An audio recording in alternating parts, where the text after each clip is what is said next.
Welcome to the Jill on Money podcast. It is Monday, March 22nd. And yeah, we are in spring, ladies and gentlemen. So get your spring on. I feel like this is hope. Spring is a very hopeful time of year for so many.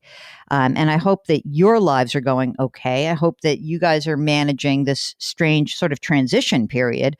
I think things are really going to be great by the time the summer rolls around. We're not there yet, but I think the economy is coming back. I think the virus is tamping down. It could be really good news. And I think a lot of people who were struggling are getting some checks. So all of this is great. This also means that you might have a little bit of time to breathe and to think. And maybe you've got a financial question you've been sitting on. Maybe it's been some time that you've been listening to us, but it's time for you to tell us what's on your mind. If that's the case, send us an email. Our email address is askjill@jillonmoney.com, or you can go to our website, which is jillonmoney.com. We've got a contact button right there. It's very easy, and you can maybe find some old shows or maybe sign up for our free weekly newsletter. Mark does that every week, and it is free. It's fantastic. All right.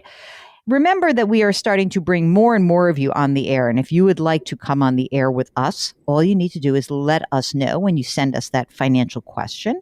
That is what Tim did. He is on the line from Colorado. Hello, Tim. Welcome to the program. What can we do for you? Thanks for taking my call. I really enjoy this podcast. So I've just retired, and I would like your thoughts on what should I consider in making Roth conversions. Also, another question is, what are your thoughts on which accounts should I draw down from, like pre-tax and after-tax while I'm in retirement? Okay, great. Well, first of all, congratulations on retirement. How does that feel? Like, do you feel freedom? Do you feel scared? What's going on for you? Oh, it's awesome. I really like it. Really? How old are you, Tim? I'm 57. Oh, you're young. Oh, What are you yeah. going to do with yourself? You're going to live for 30 more years. I'm going to enjoy life, Hey, I'm looking forward to it. All right. Well, that's good. Are you single? Are you partnered? What's up? My wife, she's 59, and she'll work for about 3 more years. Do you have kids? Yes, we have 3 kids. Are they launched? 2 are launched, and 1 is still in college, and she's with us. Tell us about what's going on financially. What did you do for a living? I was a computer programmer. Oh, okay. That sounds like a good job to have had during these past, how shall we say, 35 years that you were actually working. So tell me about the money that you accumulated, where it is, and then let's talk about whether Roth conversions make sense for you. So as far as accumulations, I have about $975,000 in brokerage and cash. Now, the funny thing on that is it breaks down I have about $290,000 in company stock, and it has a large long-term capital gain, like $220,000. And we also have about just $550,000 in brokerage, and that has little capital gains because I've been moving things around lately. And we also have $135,000 in cash. Okay, great. That's your taxable. What about non-taxable between you and your wife? About 2.6 million. Whoa. What? That's amazing. Holy smokes. Fantastic. Congratulations. That's a serious accumulation. That's great. Always just been saving ever since I've been in my 20s. Luckily, it's just grown. And is that mostly in 401ks? It's a combination because I've switched jobs through my career. And so part of it is in IRAs, and my wife also has an IRA. Part of it is left over in a 401k from my last employer. Mm-hmm. And it's about 70% stock, 30% bonds. And we also have about 140 in Roths, and that's all stock. What's the income now that you're retired? What's the income that's out there? My wife is still working. She may work for about 3 more years. It just kind of depends on how her business goes. She makes about $40,000 a year, and we spend about $135,000 per year, and we don't have any debt. Any other income for you, pension income or anything that you will be entitled to in the future? We're currently receiving about $1,100 each month, and this has a COLA, so that's nice. And then in about 8 years, I'll get about $1,000 a month, and that's a fixed. Oh, wow. That's great. Okay.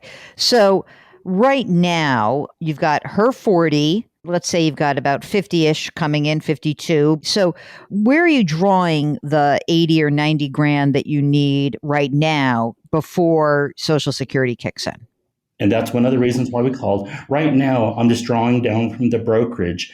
Part of the IRAs was inherited. One of them was like 100,000 or so. So Mm. tap that. And I actually can tap the 401k because I'm over 55. But that's the big question is I think I'm in a sweet spot for possibly doing Roth conversions, or if nothing else, I can possibly pay some of my taxes from the IRAs, at least up through the 12% bracket. But that's why I'm asking. Yeah, I mean, you are in an interesting situation right now. So first of all, I don't know what company I'm not going to ask you what company you work for. I'm just going to assume it's for one of those kick-ass tech companies, right?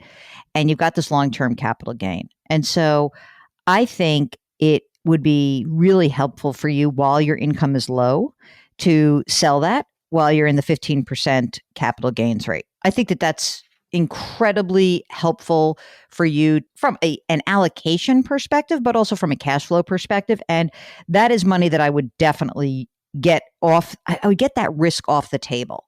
I got to imagine that money, that $220,000 in gains, I know it's stinky to have that much, but I really think that while you are here in this place that, you'd be wise. And it sounds like you are taking some money, but that's the money you're going to tap first, the brokerage account, to make up for the difference between your spending and your income.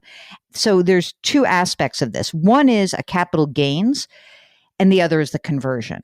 So I think that both of those are very good tax planning ideas. So I think you could convert. I don't want you to convert so much that you're burning up so much of your cash, right? But I do think if you could, converting as much of that, it looks like, the 2.6 million of those retirement accounts, the more you can convert from that, the better. The inherited IRA, when did you inherit that? Last year. So you're subject to the 10-year rule? Yes, I am. Okay. So that money's going to come out anyway, a little bit at a time. Don't forget to count that towards your income, right? My idea would be to try to stay in the 12%. And you know what? Even if you popped into 22, it wouldn't be the worst thing in the world. It just wouldn't. But I do think if you can do the sweet spot and the planning around the 12% and the 15% long-term capital gains, I think that I would definitely do that. And, as you get older, so what you're going to have is, let's just think about this. Her income will go away, but then what's your Social Security plan? Now, this is tentative. I think, I'm going to evaluate it as I go. I was looking at drawing about $2,200 per month at 62, and this is because of health reasons. Oh. Whereas my wife might draw $1,500 a month at 70, but we're not sure. All right, you can monitor that. But again, let's just use those numbers for a second. At some point, 65-ish, 62-ish, whatever it is, you're basically going to have about, let's say, 40% of your spending needs covered, maybe 50%, depending on how much you're really spending, right? And how much tax you have to pay. So let's say that you have to draw down some of the money from the inherited IRA, and then from there, you're going to just back into how much money you could potentially convert and how much money you can actually access. So I just think those capital gains rates, I think they're going up. And you're not going to have zero income. You're going to keep having income as you get older. So the more you can convert, certainly at 12%, the more you can convert, the better off you're going to be. It stands to reason that for someone in your situation, you're going to be forced to take a lot of money out of these retirement accounts as you get older. And I think that a lot of that money is going to be taxed at a higher rate. I just think that rates are going to rise in the future. The drawdown schedule would be you use your brokerage account. You got to definitely take those capital gains now so you don't have all that money at risk. You want to use the brokerage account. You want to use that brokerage account to also pay the taxes due on the small incremental IRA conversions. There's just one last thing that I want to point out. You're going to be using the next tranche of money that comes out will be the IRAs and the 401ks, and last money is your Roth, which, you hope you just leave it to your kids. Are you comfortable at 70-30 in terms of risk on the retirement accounts? Yes, and one of the things was is like even at 30% bonds, that's like 10 years of living expenses and stuff. And I knew I have bond funds and they do go up and down. Hmm. But I didn't know if it should have been around 5 to 7 years of cash and bonds versus so much in bonds. I think you're fine. It's really about your comfort level more than anything else. You have so much money, you're not going to run out of money. As you get older, it might feel a little bit like, oh, I'd like more consistency with this portfolio. I don't want it to move around so much. That could be. I think the pension income is really going to be helpful. So when you have streams of income, everyone else listening, if you're not as lucky as Tim, the thing that makes it very helpful and why people buy annuities, even though often they're very expensive, is that stream of income is consistent and it can prevent you from doing dumb things with your other money. So I think that you're going to have a nice stream of income. And that stream of income, to me, is going to really obviate the need for you to start messing around too much with your portfolio allocation, unless you're uncomfortable. If you're uncomfortable with it, that's a different thing, right? But it doesn't sound like you're uncomfortable. So I think it sounds like a good plan. Do you have somebody who can help you with the process, or do you feel comfortable just kind of working through the process of the conversion and capital gains? The capital gains, I think I have a handle on. On the conversion process, that's why I've been doing a lot of reading and listening to you and things like that. Because that's one of the biggest things is that you had mentioned, converting just a small part, whereas I didn't know, should I convert all the way up to the top of the 22% tax bracket, Yeah. 70? I know. This is the problem. I don't know where tax rates are going. Where do we think tax rates are going? Do we think they're going to go up? I always thought that 22% tax bracket is kind of a gift, the 22 and 24%. I think that I would probably do the 22% also, because you have a lot of money and you've got the money to pay for the tax due on the conversion. For many people, this is like a really an amazing story, and you've saved so much money. You've done incredibly well. I think I'd rather know that I have a bunch of money where I've paid my tax that's due. And I think that can give you great peace of mind in the future. So I would go up to the 22%. Awesome. And just last question, you've done all your estate planning? Yes. Computer programmer, man. That's a very detailed oriented thing. We can't thank you enough for joining us today. It's a great story. You've done an amazing job of saving. And as you said, so just out of curiosity, how much did you earn, when you were retiring? It was about 170 then bonuses.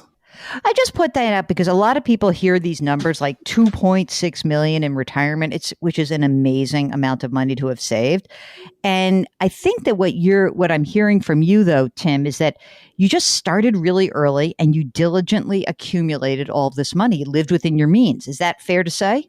Oh, that's very much so. I mean, definitely we were always pretty darn close to the max on, what you could save, and then also definitely living within our means. Yeah, I think that a lot of people hear these numbers and they're freaked out. And then, you hear the story behind it, which is, well, we just did what we had to do and we saved. So I know that you're grateful for what you have, but I'm also going to congratulate you for doing that hard work, living within your means. And we wish you the absolute best of luck. And if you need any help in the future, give us a holler, okay? Great. Thank you. All right. If you, like Tim, need a little bit of help, a little guidance, questions about strategies for withdrawal rates, etc., just give us a holler. Our email address is askjill@jillonmoney.com. And if you're on our website, if you're on the jillonmoney.com website, you can hit the contact button. So easy.